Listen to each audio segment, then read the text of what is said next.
Hello everyone, this is Shashank Tyagi. I welcome you all to Political Science Optional और यहाँ पर हम discuss कर रहे हैं एरिस्टोटल जो कि वेस्टर्न पॉलिटिकल थिंकर के दूसरे थिंकर हैं जिनको आप तैयार करते हैं। तेजी से देखते हैं कि लास्ट वाले लेक्चर में हमने क्या किया था। लास्ट वाले लेक्चर में हमने इंट्रोडक्शन में एरिस्टोटल के टाइम में गए थे कि वो कहाँ पैदा हुए, कैसा उनका परिवेश था, कौन सी ऐसी चीज़ें थी जिनका प्रभाव उनकी लाइफ पर पड़ा। हमने वर्क को जाना था, उनके मैथोलॉजी को जाना था और पर्सपेक्टिव ऑफ एरिस्टोटल पर हम थे, मतलब ये हमें डिस्कस करना था, राइट।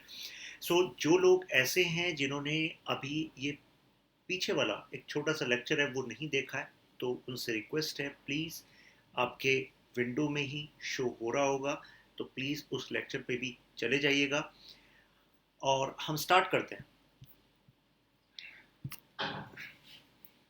देखिए, पर्सपेक्टिव ऑफ एरिस्टोटल मतलब क्या है, आसानी से समझिए। कोई ऐसी बात है ही नहीं कि कोई बहुत बड़ी बात होने वाली है। जैसे आपने इससे पहले एरिस्टोटल के जो गुरु थे प्लेटो, उनके पर्सपेक्टिव को जाना था कि वो एज अ थिंकर किस तरीके से सोचते थे। ऐसी एरिस्टोटल को अगर हम बात करें तो इनको कहा जाता है कि he was a thinker of common sense. Common sense का मतलब क्या होता है? कॉमन सेंस का मतलब होता है कि अगर आपके पास कोई स्पेशलाइज्ड नॉलेज भी नहीं है तब भी you can make sense of things कि what is right and what is wrong. इसको हम कहते हैं कॉमन सेंस। कोई विशेष ज्ञान भी ना हो तब भी आप सही और गलत में चुन सकें, तो उसका जो आधार होता है उसको कॉमन सेंस कहा जाता है, राइट। जहां प्लेटो कहते थे कि आइडल स्टेट जो है एथेंस, उसको बनाने के लिए मुझे फिलोसोफर किंग को लाना होगा। फिलोसोफर किंग जो कि प्लेटो का एजुकेशन सिस्टम से होता हुआ 50 साल की उम्र में जाकर एक फिलोसोफर कहलाएगा और फिर उसमें से एक फिलोसोफर किंग चुना जाएगा जिसके पास politics, history, science, environment, literature, music, इन सब चीजों के बारे में, मैथमेटिक्स, इन सब चीजों के बारे में उसके पास ज्ञान होगा। लेकिन एरिस्टोटल का कहना था कि किसी रूलर को रूल करने के लिए जो यथार्थ है, मतलब जो वास्तविकता है, उससे जुड़ा हुआ होना चाहिए। मैं आपको अरस्तु के बातों को अगर और आसान तरीके से बताऊं तो अरस्तु ने ये कहा, और ये प्लेटो पर एक क्रिटिसिज्म भी था, कि आप एक ऐसे रूलर को लाना चाहते हैं जो किंग है इन वर्ल्ड ऑफ आइडियाज। विचारों की दुनिया में वो अपना बादशाह, विचारों की दुनिया में वो अपना किंग है। वो विचारों की दुनिया में किंग का मतलब ये है कि he has an idea of ideal state, कि आदर्श राज्य कैसा होगा, क्योंकि वो है नहीं, होगा, उसकी दुनिया में वो जी रहा है। अरस्तु ने कहा कि जबकि राज हमें वास्तविकता में करना है तो वास्तविकता से जुड़ाव होना चाहिए। कई बार आप विचारों की दुनिया में इतना ज्यादा होते हैं कि आप वास्तविकता से दूर हो जाते हैं।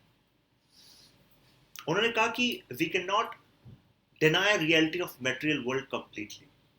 जो भौतिक दुनिया है हम इसको कंप्लीटली डिनाई नहीं कर सकते। Reason and sensory organs both are source of knowledge. तर्क से हम विचार करते हैं और सोचते हैं कि इससे बेहतर क्या होगा, जो प्लेटो ने कहा। तो अरस्तु ने कहा वो भी सही है महाराज, रीजन भी जरूरी है, लेकिन साथ साथ आप तो सेंसरी ऑर्गन्स को तो साइडलाइन कर दिया। मैं सेंसरी ऑर्गन्स को भी मानता हूं कि वो भी सोर्स ऑफ नॉलेज है, क्योंकि आईज आपकी टच और आपका से टेस्ट, तो ये सब क्या है, आप सेंस करते हैं आसपास से, तो आपको नहीं लगता है इनके थ्रू आप नॉलेज गेन करते हैं?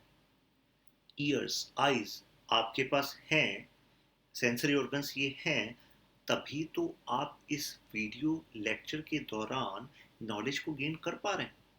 तो आपको नहीं लगता कि eyes and ears are also source of knowledge? तो अरस्तु ने यही बात की। तो नीचे आपको एक पिक दिख रही होगी, ये सिर्फ इसलिए है कि जिससे कि आपको कनेक्ट हो जाए कि एक्चुअल में अरस्तु का कहना था keep calm and use common sense, common sense is necessary.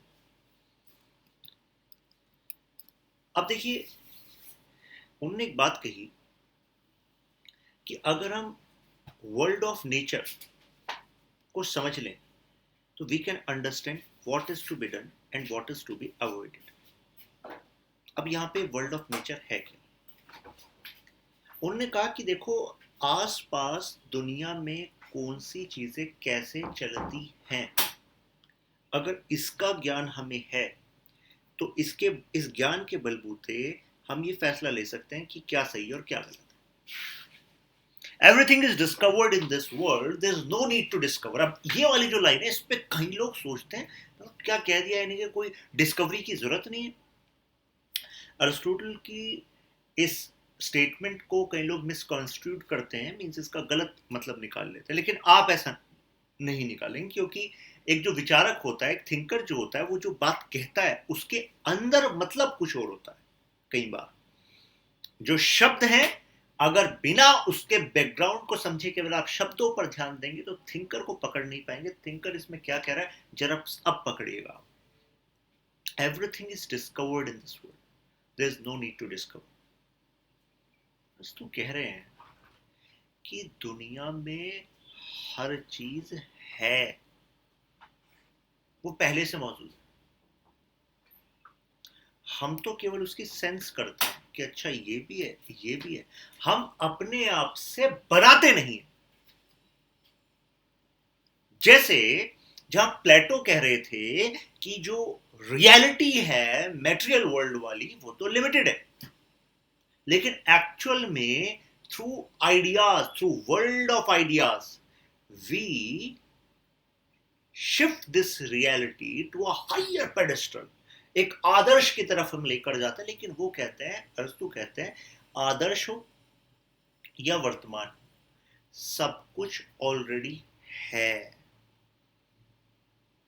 अगर कोई स्थिति बेहतर हो रही है तो इसलिए बेहतर हो रही है कि बेहतर होने के साधन ऑलरेडी मौजूद थे।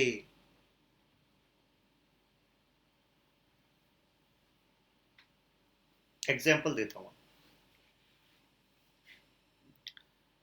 जैसे एयर है, ठीक है, हवा की बात करें, ठीक है, तो मुझे बताइए, आपने हवा को फील किया, एक विंड को फील किया अपनी बॉडी में, या आपने हवा को या विंड को फील किया से आपने किसी चीज को देखा कि ऐसे ये मूव कर रही है और एक पर्टिकुलर दिशा में मूव कर रही है, ठीक है, और आप कहने लग गए कि मैंने हवा को डिस्कवर किया है, मैंने हवा को डिस्कवर किया थ्रू लॉजिक। इस एग्जाम्पल को पकड़ लीजिए, कभी नहीं भूलेंगे आप।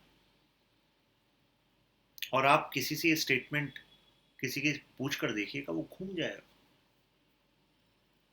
क्योंकि मैं तभी कहता हूं कि किसी भी थिंकर को पकड़ना है तो उसके जीवन में उतर जाओ। थिंकर को समझते हुए पहले सही और गलत में मत जाओ, उसके अंदर उतर जाओ कि वो ऐसा सोच क्यों रहा था, कैसे वो सोचता था। कभी कोई दिक्कत होगी नहीं, कभी रटने की जरूरत नहीं पड़ेगी।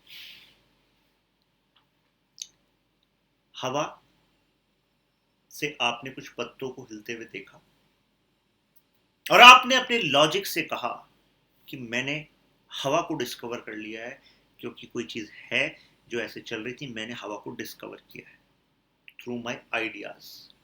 अरस्तु कहते हैं भैया डिस्कवर नहीं किया आपने, वो तो ऑलरेडी वहां है।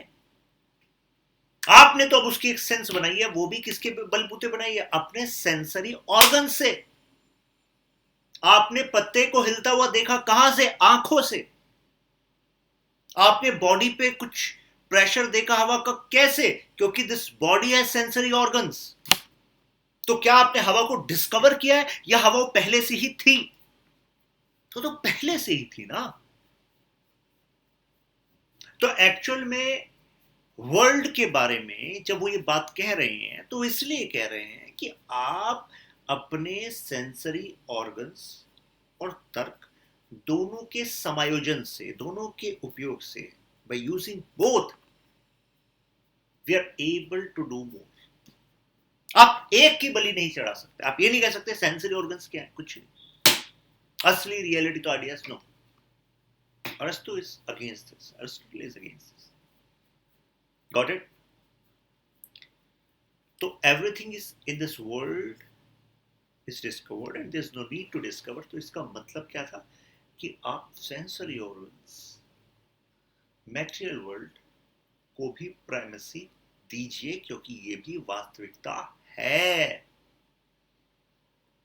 एक सेंटेंस है ना, जगत मिथ्या, ये दुनिया तो झूठ है, बुलबुला है, आज है कल नहीं है। अरस्तु कहते हैं बुलबुला है, आज है कल नहीं है, मानते हैं, लेकिन आज तो है ना, कल नहीं होगा, ठीक है, वो भी एक रियलिटी है, लेकिन आज है ना, क्योंकि सेंसरी ऑर्गन से यू कैन परसीव ना, तो यानी कि आज वो है। आप इसको डिनाई क्यों कर रहे हैं? क्योंकि वो कल खत्म होने वाला है। इस वजह से यू आर सेइंग जगत मिथ्या। What is this? I hope आपको अब ये बात कनेक्ट हुई होगी। अरस्तु का कहना था golden mean is golden rule. इसका मतलब क्या? देखिए, अरिस्टोटल का कहना था कि मैं बेस्ट को अचीव करने के लिए गुड को सेक्रीफाइस करने के फेवर में नहीं। जो बेस्ट अचीव हो सकता है एज अ मीन और एवरेज, वो सही है, क्योंकि कई बार हम सब कुछ परिवर्तन करने के लिए तैयार हो जाते हैं, क्योंकि बेस्ट लाना है तो इस जो भी हमारे पास है गुड, उसको भी खत्म कर दो। लेकिन वो बेस्ट के चक्कर में फिर गुड भी नहीं आ पाता,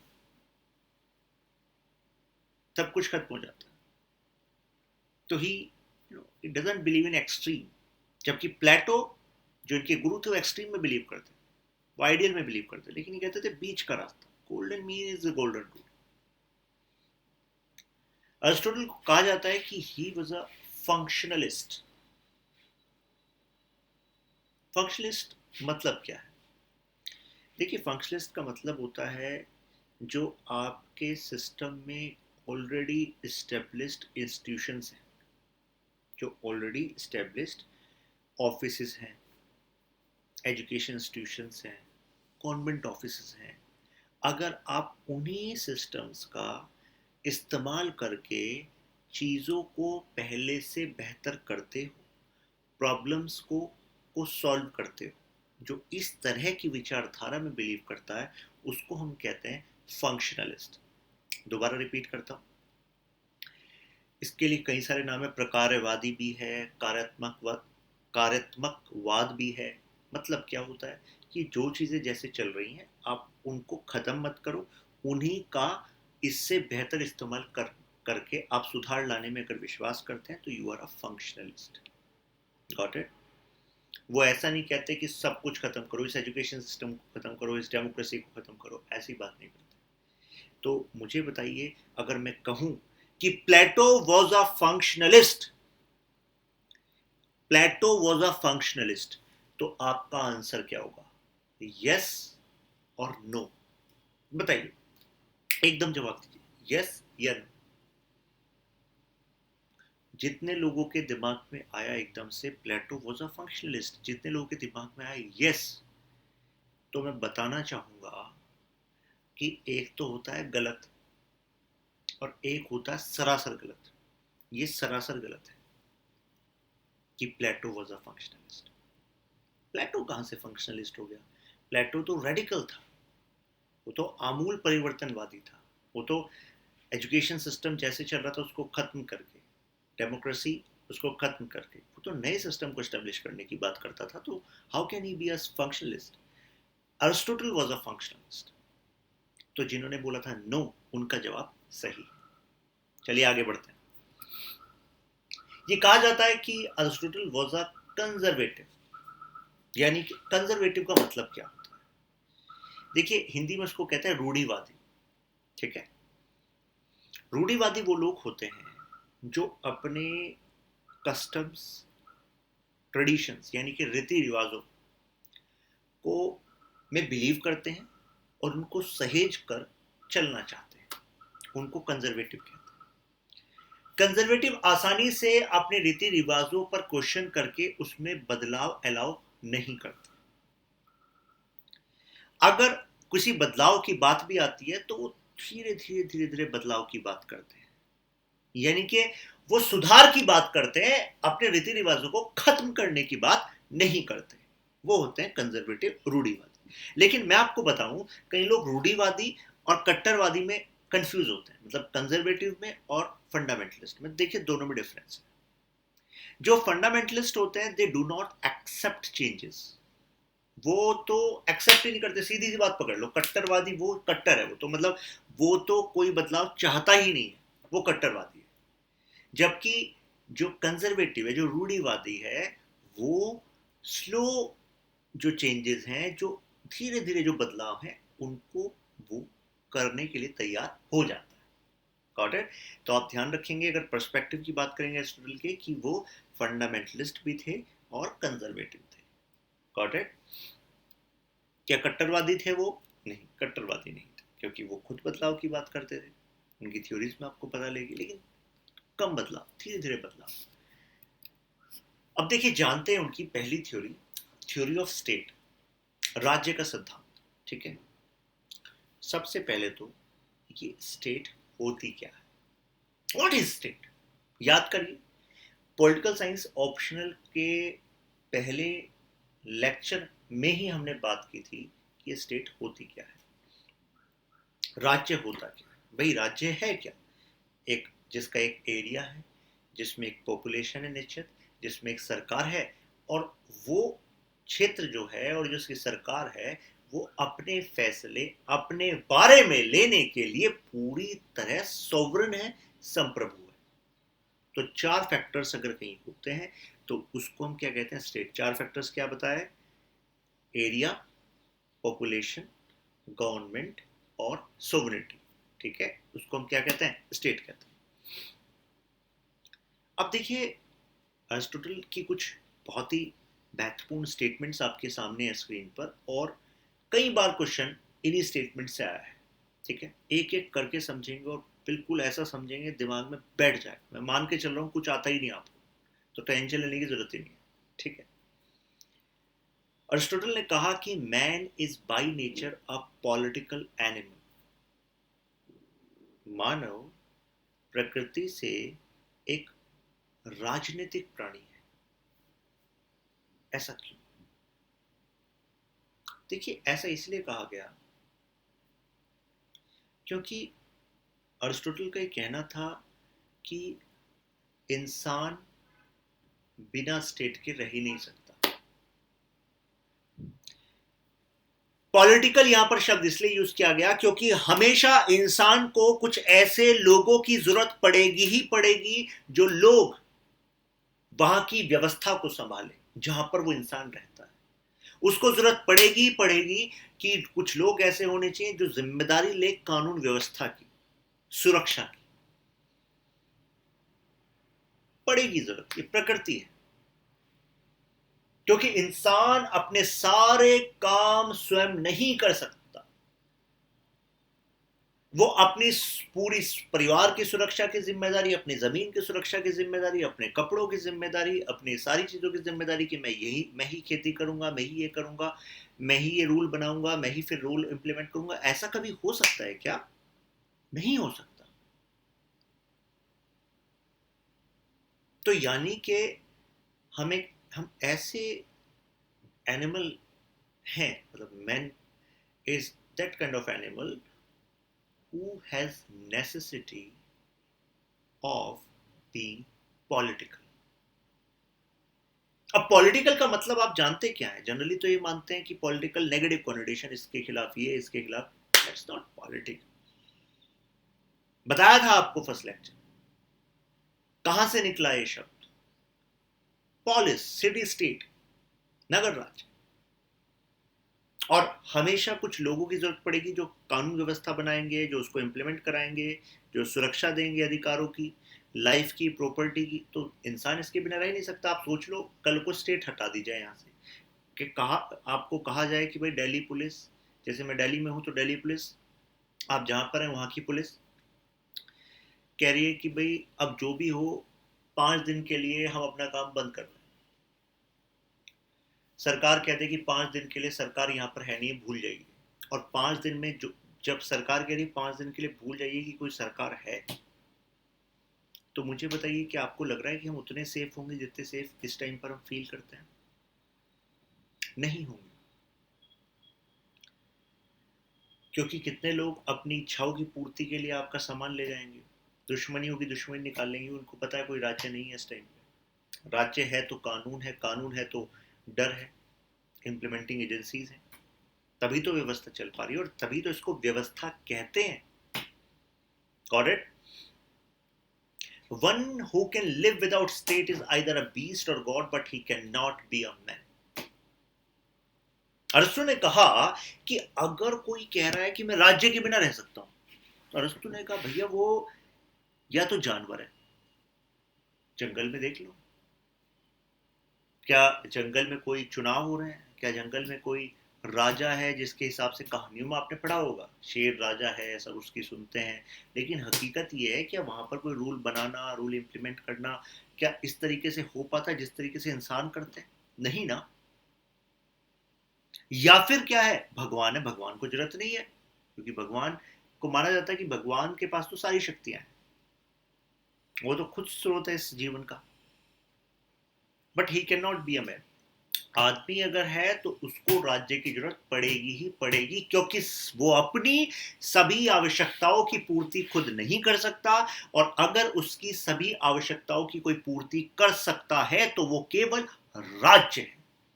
only state has that power to satisfy all needs of man. This was view of Aristotle in his theory of state. Next, state come into existence for sake of life and continues for sake of good life. अभी मैंने आपको बताया था, और इससे पहले भी ये बात डिस्कस हुई थी, दोबारा से आपको एग्जांपल देता हूं कि देखिए अगर कोई चीज है तो उसका कभी ना कभी ओरिजिन होगा, कि कभी ना कभी बनी होगी वो, है ना? तो ऐसे में अगर ये सरकारी तंत्र है, ये गवर्नमेंट का सिस्टम, ये स्टेट का सिस्टम है, तो कभी ना कभी इसकी शुरुआत हुई होगी। अरे एक तो ऐसा टाइम होगा जैसे अर्ली मैन वाला टाइम था, क्या उस टाइम पर कोई हमें सेंस थी कि ऐसे गवर्नमेंट होनी चाहिए, राइट्स होने चाहिए, ड्यूटीज होनी चाहिए? नहीं थी ना। तो अगर हम उस समय में जाएं तो उस समय से हमने क्यों इस स्टेट को चुना? क्यों हमने एक ऐसे ढांचे को चुना कि जो कानून बनाएगा, उसकी सुरक्षा करेगा, हमारे अधिकारों की सुरक्षा करेगा? क्यों चुना? वो इसलिए चुना क्योंकि हम अपने जीवन की सुरक्षा करना चाहते थे, क्योंकि हमें पता था कि अगर कोई ऊपर नहीं होगा रूल बनाने के लिए, उसको इंप्लीमेंट कराने के लिए, उसका डर नहीं होगा, तो हमारा जीवन भी नहीं बच पाएगा। तो state came existence for our sake of life. और जब बन गई स्टेट और उसके बाद कंटिन्यूस रही, क्यों? For the sake of good life. क्यों? क्योंकि इसके बाद यही स्टेट हमें ऐसी अपॉर्चुनिटीज देती है जिन अपॉर्चुनिटीज के बलबूते हम बेहतर जीवन जी सकते हैं। जैसे कितने सारे लोगों के पास एजुकेशन फैसिलिटीज नहीं है, लेकिन स्टेट प्रोवाइड करती है राइट टू एजुकेशन के तहत। जब स्टेट गवर्नमेंट स्कूल्स बनाती है, बेयर मिनिमम फीस रखती है, तब उन लोगों को शिक्षा मिल पाती है और वो अच्छा जीवन जीता है कि नहीं जीता है। जिन जिन लोगों के पास जीवन यापन के साधन नहीं होते, those people who are not having adequate livelihood facilities, तो उनको सरकार राशन मुहैया कराती है कि नहीं करती है? करती है। तो स्टेट अगर कंटिन्यू हो रही है तो for the sake of good life पड़ी थी, for protection of our life, existence of our life, लेकिन कंटिन्यूस क्यों हो रही है? For the sake of good life. है कि नहीं? लाइफ से रिलेट कर रहा है, कोई हाई फाई बात थोड़ी ना। एरिस्टोटल ने तो ऑब्जर्व किया और उसके बिहाफ पर theory they the. State is the highest of all associations. Association का मतलब क्या होता है? यहां पर बात हो रही है ग्रुप की, है ना? तो जैसे अरिस्टोटल देखते हैं कि देखो बेसिक यूनिट की अगर मैं बात करूं, तो बेसिक यूनिट जो सबसे बेसिक लेवल पर एसोसिएशन है वो फैमिली एसोसिएशन, जहां पे कुछ लोग आपस में लिंक्ड होते हैं फॉर अ सेट पर्पस और यूटिलिटी। एक उपयोगिता के लिए, एक उद्देश्य के लिए अगर कुछ लोगों का एक समूह है तो उसको हम क्या कह रहे हैं? एसोसिएशन कह रहे हैं। तो परिवार क्यों बना? क्योंकि परिवार को एक दूसरे की आवश्यकता थी। मम्मी पापा को आवश्यकता थी बच्चों की, for a joyous life, for a safe future in old age, for a support system in old age. बच्चों को जरूरत थी मम्मी पापा की, क्योंकि उस लाइफ को देने वाले वो हैं, जीवन को बनाने वाले वो हैं, दिशा देने वाले वो हैं। लेकिन यही परिवार क्या अपनी सारी आवश्यकताएं खुद कर सकता है पूरी? नहीं। तो उसको फिर इससे बड़ी एसोसिएशन की जरूरत थी। वो एसोसिएशन क्या थी? विलेज, गांव। तो गांव ने कई सारी ऐसी आवश्यकताओं को पूरा किया जो परिवार आपस में नहीं कर पा रहा था। जैसे परिवार खेती करता था लेकिन उसको कपड़ों की जरूरत थी, तो गांव की एसोसिएशन का वो पार्ट बना। गांव को उसने गांव में अपना एक जुड़ाव देखा, तो वो दर्जी से कपड़ा ले आया, कुम्हार से वो अपना पॉटरी का सामान ले आया, बर्तन ले आया। तो यानी कि विलेज एक एसोसिएशन जो बनी, वो भी अपनी एक उपयोगिता की वजह से बनी कि नहीं बनी? उपयोगिता की वजह से बनी। और विलेज जब बन गई तो पता लगा विलेज भी अपनी सारी आवश्यकताओं को खुद पूरा नहीं कर सकता। कुछ आवश्यकताएं ऐसी हैं जैसे कि दूसरे नगर राज्यों से सुरक्षा, गांव के लेवल पे नहीं हो सकती। तो ऐसे में फिर क्या बना? स्टेट बना। तो यानी कि सबसे हाईएस्ट एसोसिएशन क्या है? स्टेट है। Got it? Authority of statesmen differs from the authority of masters। बहुत ही इंपॉर्टेंट लाइन है, कई बार क्वेश्चन आया है। ठीक है, बहुत ही आसानी से समझाऊंगा, जरा पकड़िएगा बात को। इस स्टेटमेंट के थ्रू अरिस्टोटल ने प्लेटो को क्रिटिसाइज किया। अरिस्टोटल ने कहा कि प्लेटो ने अपनी थ्योरी में बताया कि जो स्टेट है वो अपने आप में एक फैमिली है, परिवार है। एथेंस जो होगा, जो स्टेट होगा, वो एक आइडियल जो स्टेट होगा, वो एथेंस जो होगा वो एक परिवार होगा, और फिलोसोफर किंग उस परिवार का मुखिया होगा। तो जो परिवार का मुखिया होगा, जो हेड होगा, वो तो अपने हितों को साइड में रख के सबसे पहले हित किसका देखेगा? परिवार का देखेगा। जैसे घर में फादर हैं, ग्रैंडफादर हैं, तो या मदर हैं, ग्रैंड मदर हैं, जिस भी तरह का स्ट्रक्चर है परिवार का, तो परिवार होता है, परिवार में एक हेड होता है। जिस तरीके से देखा जाता था परिवारों को, आजकल तो जो relations and families are shifting in a different way, लेकिन यहां पर बात हो रही है कि जैसे प्लेटो कह रहे थे कि पूरा राज्य एक परिवार है और इसका हेड फिलोसोफर किंग है, और ऐसे में जो परिवार का हेड होता है, वो जो बोलता है वो पूरे परिवार को सुनना होता है, क्योंकि वो अगर बोल रहा है तो पूरे परिवार की अच्छाई के लिए, भलाई के लिए बोल रहा है। वो फैमिली हेड है, तो इसीलिए फैमिली हेड है क्योंकि उसको आपसे ज्यादा अनुभव रहा है जीवन का। आपको जो चीजें अभी नहीं दिखेंगी अपने भलाई की, वो आपके लिए फैसले ले सकता है, तो आपको ये मानना होगा। Got it? तो ये बात उन्होंने कही, लेकिन अरिस्टोटल ने कहा ये बात सही नहीं है। अरिस्टोटल स्टेटमेंट में बोलते हैं कि एक्चुअल में प्लेटो ने तो पर्सनल एंड पॉलिटिकल को मिक्स कर दिया।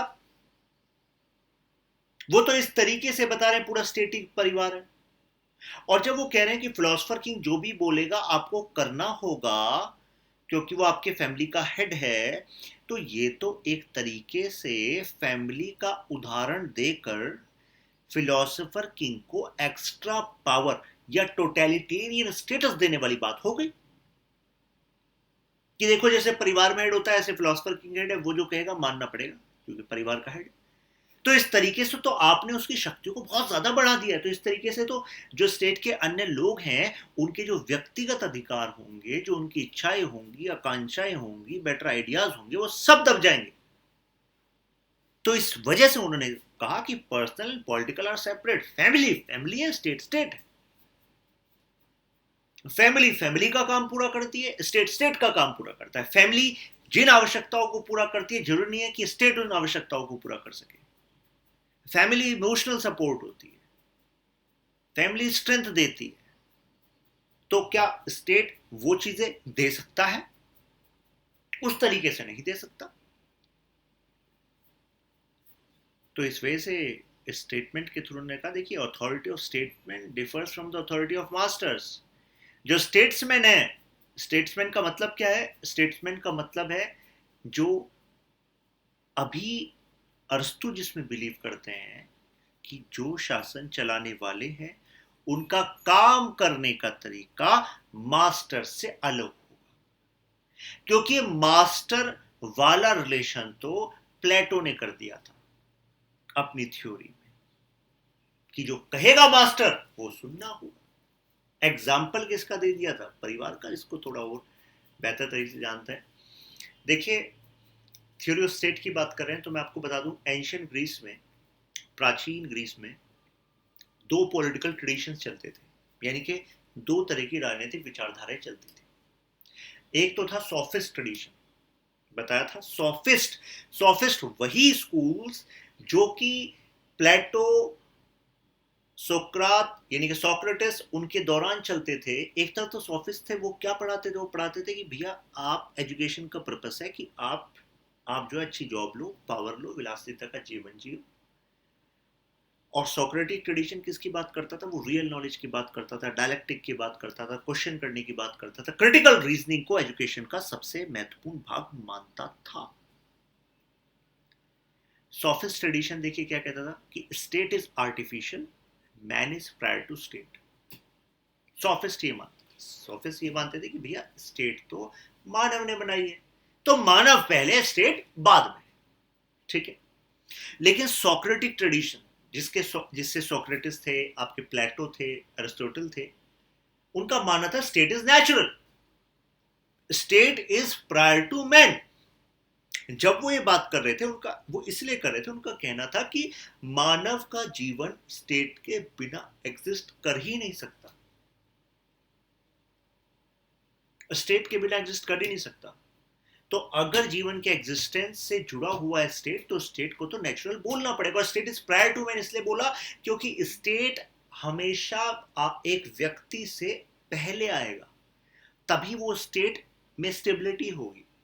अगर लोग इस तरीके से जीने लगे कि पहले हम स्टेट बाद में, तो स्टेट की लेजिटिमेसी खतरे में आ सकती है। लेकिन सोक्रेटिक ट्रेडिशन वाले जानते थे कि व्यवस्था को बनाए रखने के लिए स्टेट को क्या बनाना पड़ेगा? सुपीरियर बनाना पड़ेगा, और मैन को उससे पीछे बनाना पड़ेगा, पीछे एक स्टेटस देना पड़ेगा।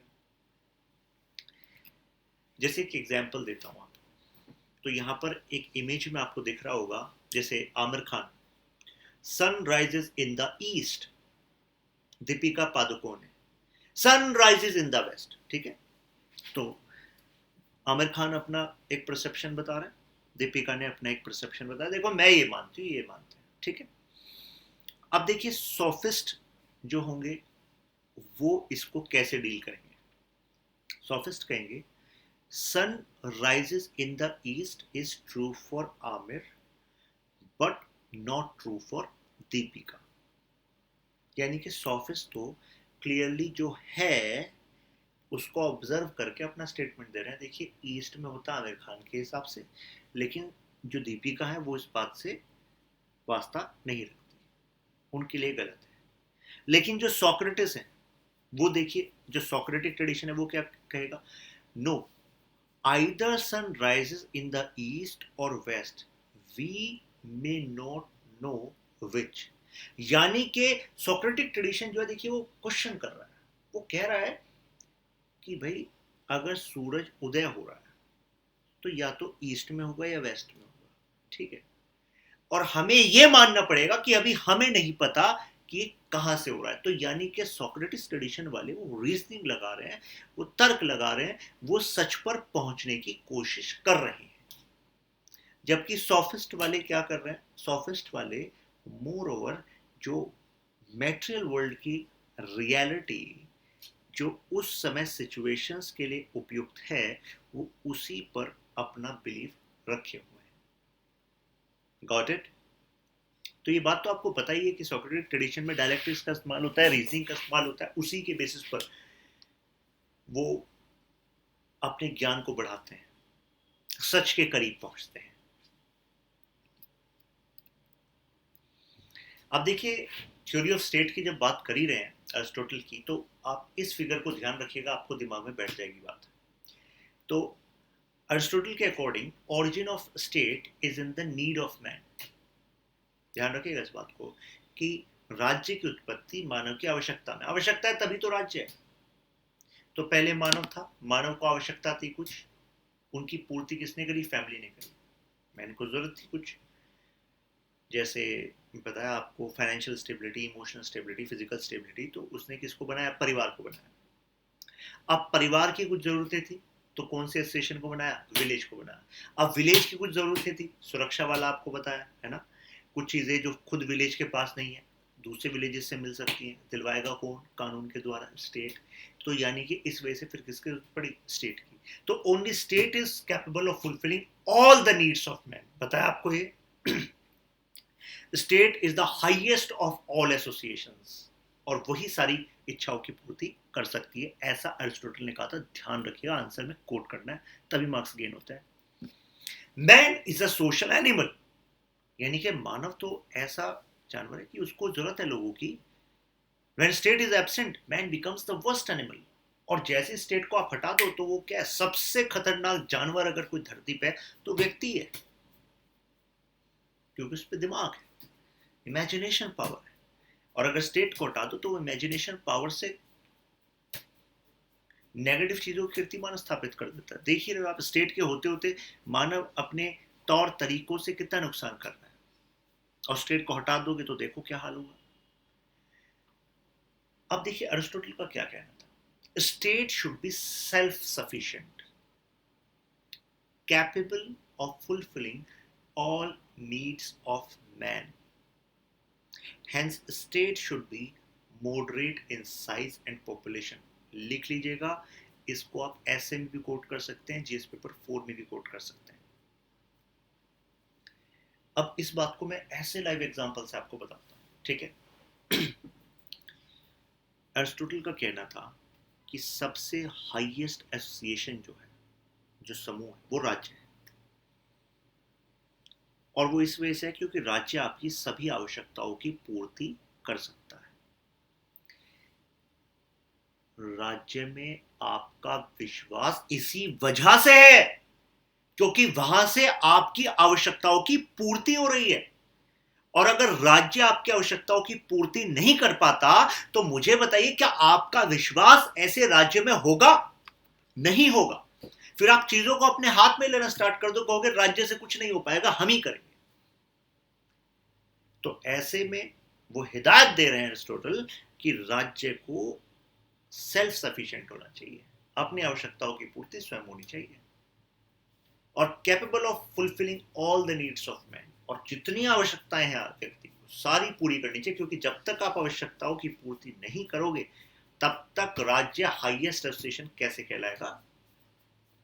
और अगर पूरी आवश्यकता आपको उसकी पूर्ति करनी है, तो आपको अपना साइज मॉडरेट रखना होगा, क्योंकि एक जरूरत से ज्यादा बड़ा आपने साइज रख लिया अपना, और उस साइज पर आपको जो डिलीवर करना है, उनकी आवश्यकताओं की पूर्ति करनी है, उसका ढांचा आपके पास नहीं है, जनसंख्या बहुत ज्यादा है, संसाधन आपके पास नहीं है। तो मुझे बताइए, ऐसे में जनता का विश्वास राज्य में होगा? उतना ही नहीं होगा। दूसरा, अगर राज्य वीक होगा, तो उस व्यवस्था में अनस्टेबिलिटी फैलेगी कि नहीं फैलेगी? फैलेगी। तो इस वजह से वो कह रहे थे सेल्फ सफिशिएंट होना चाहिए, सभी की आवश्यकताओं को पूरा करने वाला होना चाहिए, मॉडरेट इन साइज होना चाहिए, और पॉपुलेशन भी मॉडरेट होनी चाहिए, एक लिमिट से ज्यादा नहीं होनी चाहिए, है ना। ये बात आपको पीछे वाली पता लग गई है ना?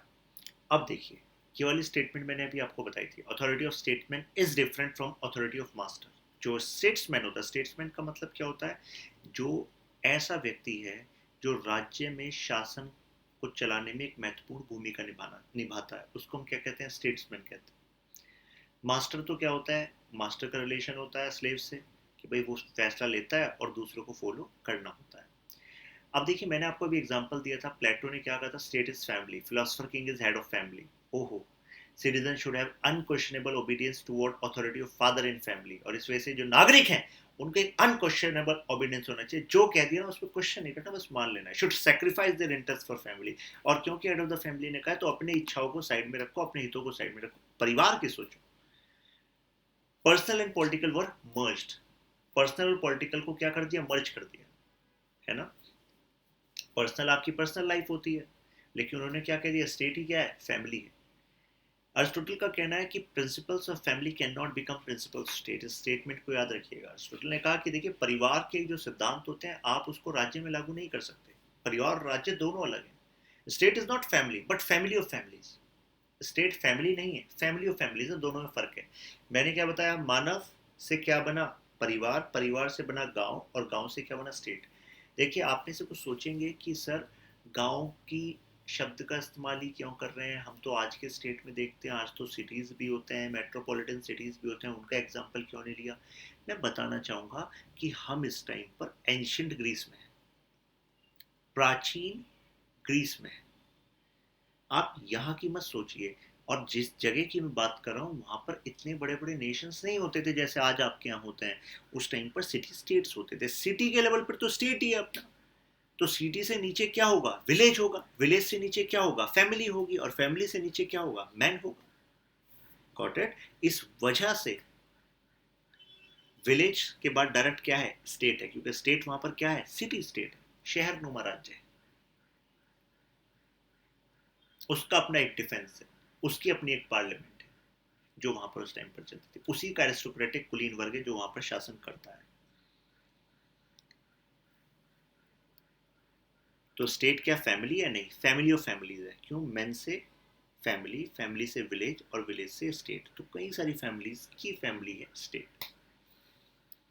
सेम प्रिंसिपल लागू वहां नहीं होते जैसे फैमिली में होते हैं। तो laws of the state should reflect reconciliation among competing interest. ये बात क्यों कही अरिस्टोटल ने? अरिस्टोटल कह रहे हैं कि किसी भी राज्य के कानून ये शो करने चाहिए कि उन्होंने जितने भी वहां पर अपना अपना हित रख रहे हैं उन सभी के हितों के समायोजन से बीच का रास्ता निकाला है इन कानूनों द्वारा। दोबारा इससे एग्जांपल देता हूं। मुझे बताइए, आप हमने एक कानून बनाया, ठीक है, मान लीजिए हमारी पार्लियामेंट ने एक कानून बनाया, और वो कानून केवल एक वर्ग की इंटरेस्ट को ध्यान में रखता है, बल्कि दूसरे जितने लोग हैं उनके इंटरेस्ट को साइड। तो मुझे बताइए, क्या ऐसे में आप इस कानून को लेजिटिमेट, या इस कानून को आप मानेंगे कि ये प्रोस्पेरिटी और स्टेबिलिटी लाएगा स्टेट में? नहीं लाएगा। तो अरिस्टोटल चेता रहे हैं उनको, पहली बता रहे हैं कि देखो, कानून ऐसा बनाना चाहिए जो सभी के हितों को ध्यान में रखकर बने। और कई बार कितने सारे वर्गों के हित आपस में टकराते हैं, तो हम सबको खुश नहीं कर सकते, लेकिन बीच का रास्ता निकालना चाहिए।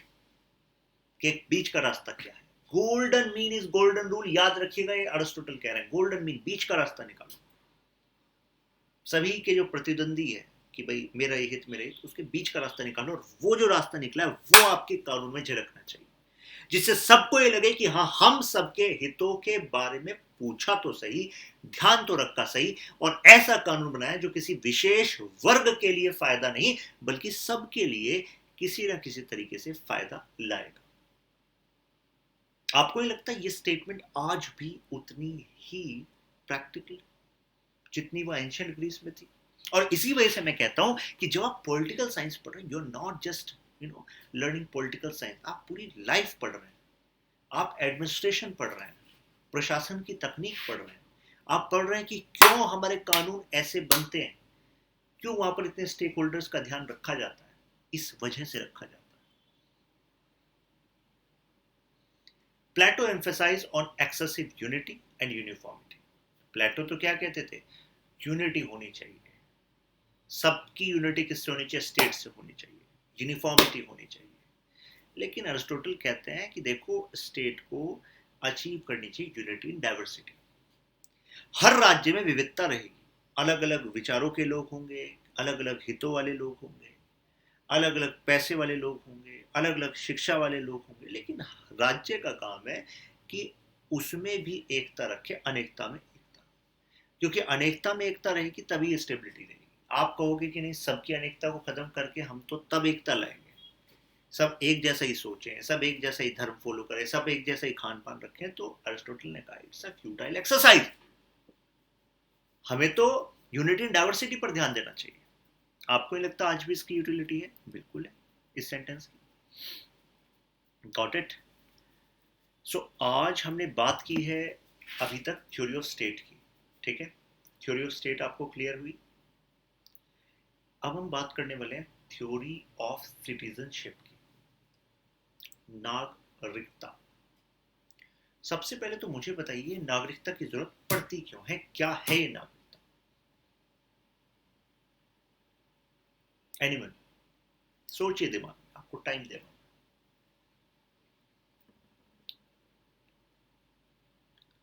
देखिए नागरिकता है क्या?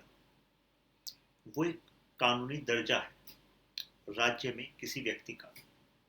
It's a legal status of a person in a state, क्योंकि आप उस राज्य के नागरिक हैं, आपको कुछ हित मिलेंगे, आपको कुछ अधिकार मिलेंगे, आपके कुछ जिम्मेदारियां होंगी।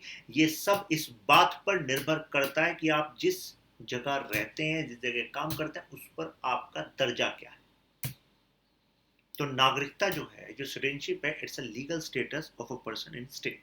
क्योंकि स्टेट को भी तो पता होना चाहिए ना कि हम कितने लोगों के लिए जवाबदेह हैं, हमें कितने लोगों को किस तरह की सेवाएं देनी है। क्योंकि अगर राज्य को पता ही नहीं होगा कि हमें किसको कितनी कैसी सेवा देनी है, तो क्या आपको लगता है कि हम सफल रूप में दे पाएंगे? नहीं दे पाएंगे। इस वजह से जरूरी है स्टेट को पता होना कि कौन नागरिक है, कितने नागरिक हैं, और हमें जरूरी है कि नागरिकता होने के तहत हमें क्या अधिकार है और क्या हमारे कर्तव्य हैं। ड्यूटीज भी पता होनी चाहिए, सिर्फ अधिकार नहीं।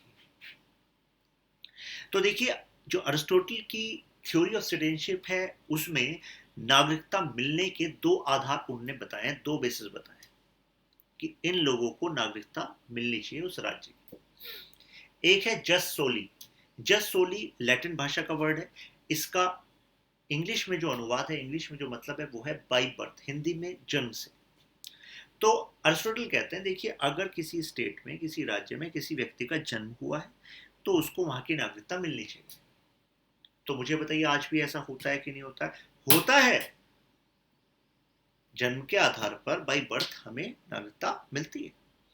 दूसरा उन्होंने कहा जस्ट सैंग्विनिस। ये भी एक लैटिन वर्ड है, इसका इंग्लिश में मतलब बाई डिसेंट। डिसेंट का मतलब होता मूल।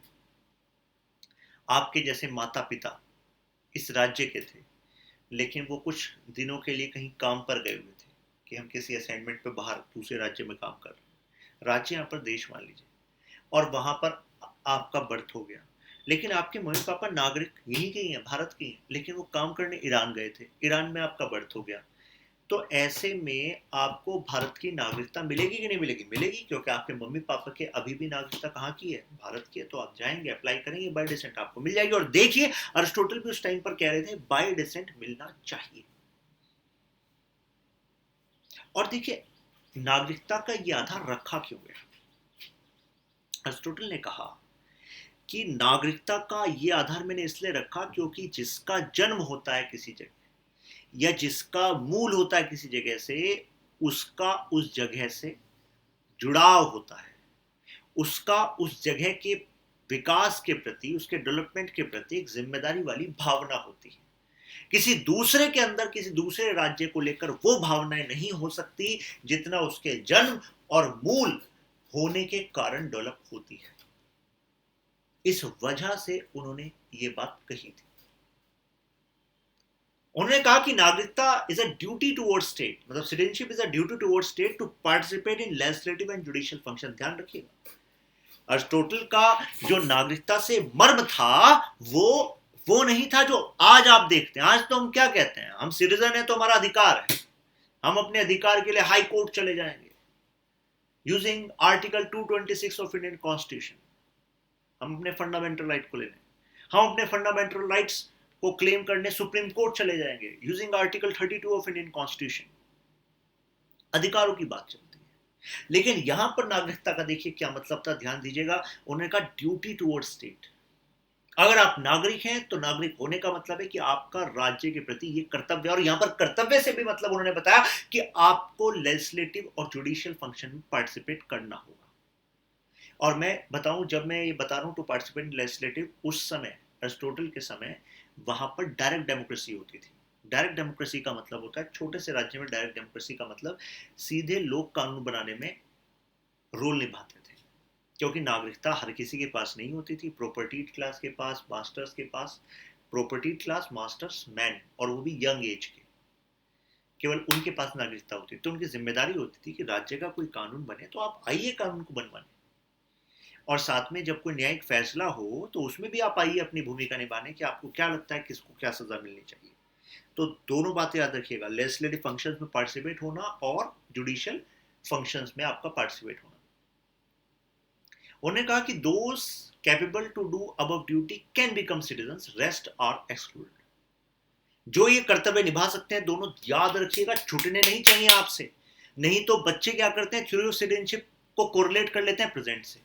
अधिकार अधिकार अधिकार, अरे यहां पर वहां पर एक डायरेक्ट डेमोक्रेसी है, वहां पर लोग सीधा कानून बना रहे हैं, वहां पर सीधा लोग न्याय दे रहे हैं। याद नहीं आपको सोक्रेटिस को जो फांसी मिली थी, तो क्या वहां पर लॉर्ड बैठे थे, जस्ट कोई जज बैठे थे? नहीं, वहां पर वो जनता ही थी जिसने फैसला लिया था। तभी वो कह रहे थे उनके शिष्य प्लेटो कि डेमोक्रेसी है क्या, it's a rule of ignorance. तो जब भी आप किसी थ्योरी को पढ़ रहे हैं तो उसके बैकग्राउंड में जाइए कि वो किस समय की बात है। तो किस समय, उस समय क्या थे, सिटी स्टेट। अब देखिए, उन्होंने कहा जो कर्तव्य को पूरा कर सके उसको नागरिकता मिलनी चाहिए, बाकी को नहीं मिलनी चाहिए। और देखिए डायरेक्ट डेमोक्रेसी मैंने मेंशन किया, वहां पर डायरेक्ट डेमोक्रेसी थी, और अरिस्टोटल की भाषा में उस समय की डायरेक्ट डेमोक्रेसी को जो शब्द यूज किया गया था वो पॉलिटी किया गया था। आज पॉलिटी का मतलब राज व्यवस्था है ना। राज व्यवस्था कितनी तरह की हो सकती है, लेकिन उस समय पॉलिटी का मतलब क्या था, डायरेक्ट डेमोक्रेसी, की जनता स्वयं कानून बनाने में, जनता स्वयं वहां पर जुडिशियल फंक्शंस में पार्टिसिपेट करती थी। अब देखिए किसको नहीं दी गई सिटीजनशिप, ये ध्यान में रखिएगा। वेमेन को नागरिकता नहीं दी गई, अरिस्टोटल के अकॉर्डिंग नहीं मिलनी चाहिए। ओल्ड पीपल को नहीं मिलनी चाहिए, चिल्ड्रन को नहीं मिलनी चाहिए, स्लेव्स को नहीं मिलनी चाहिए। मिलनी किसको चाहिए, adult male of property class can become citizen. इस बात को लेकर अरिस्टोटल को बहुत क्रिटिसिज्म झेलना पड़ा। क्या आपने इतने सारी कैटेगरीज को तो भारी निकाल दिया नागरिकता से, ये तो गलत किया आपने। अब मैं एक एक करके आपको बताता हूं, बस सुनते रहिएगा कि क्या कारण था कि विमेन को नहीं मिली, ओल्ड को नहीं मिली, चिल्ड्रन को नहीं मिली, स्लेव को नहीं मिली। अरिस्टोटल ने कहा कि नागरिकता उसको मिलेगी जो कि कानून बनाने में और न्यायिक व्यवस्था में फैसले लेने में शामिल हो। अरिस्टोटल ने कहा कि जो विमेन है वो जनरली चार दीवारों में रही है। इसका मतलब था कि वो घर के लालन पालन पोषण उसी में रही है। तो इस कारण women are not able, women at that time were not able to develop their intellect, the rationality which is required for the two duties towards state। क्योंकि महिला घर में रही, शिक्षित नहीं हो पाई, तर्क नहीं जान पाई, तर्क का भान नहीं हो पाया, तो इस वजह से, क्योंकि वो दो कर्तव्यों का पालन नहीं कर सकती, क्योंकि तर्क डेवलप नहीं हुआ, तो इस वजह से वो नागरिकता की भी हकदार नहीं है। ओल्ड पीपल, उन्होंने कहा कि देखो जो बूढ़े आदमी हैं वो फिजिकल रूप से इतने फिट नहीं हैं कि जो कर्तव्य के लिए जो जाना होगा, आना होगा, जो डेलिब्रेशंस में बैठना होगा, कि उनकी बॉडी ये काम कर पाए। तो इस वजह से इनको भी ये नागरिकता नहीं मिलनी चाहिए। बच्चे बच्चे तो अभी इनिशियल स्टेज में है, तो ना तो उनको तर्क है ना ज्ञान है, तो उनको कैसे नागरिकता? स्लेव्स में भी रेशनैलिटी की कमी है, they are dependent on masters, तो how can they become citizen? तो देखिए, सिटीजनशिप के आज के मायने और प्राचीन ग्रीस के मायने, एंशियंट ग्रीस के मायने आपको नहीं लगता बिल्कुल अलग है?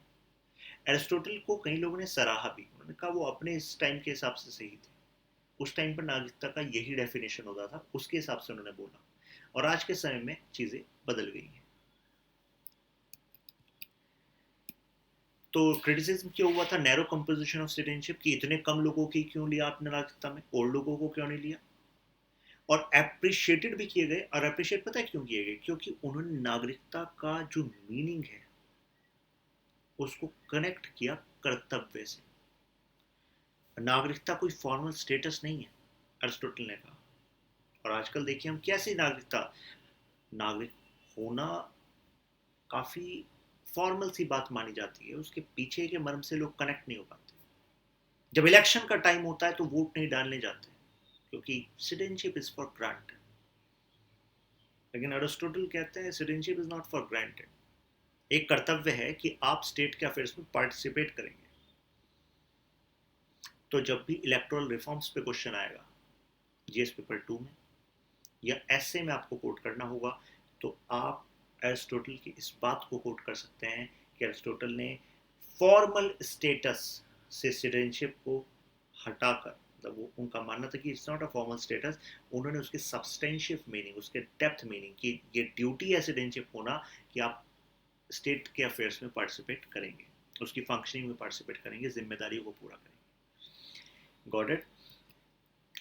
तो कल हम मिलेंगे नेक्स्ट लेक्चर में, और हम बात करेंगे थ्योरी ऑफ स्लेवरी की। तब तक के लिए कीप लर्निंग, कीप ग्रोइंग, और बताते रहिए कि आपकी कैसी चल रही है पढ़ाई और कहाँ पर आपको और हेल्प की ज़रूरत है। I will be more than happy to help you out. अभी शशांक त्यागी साइनिंग ऑफ।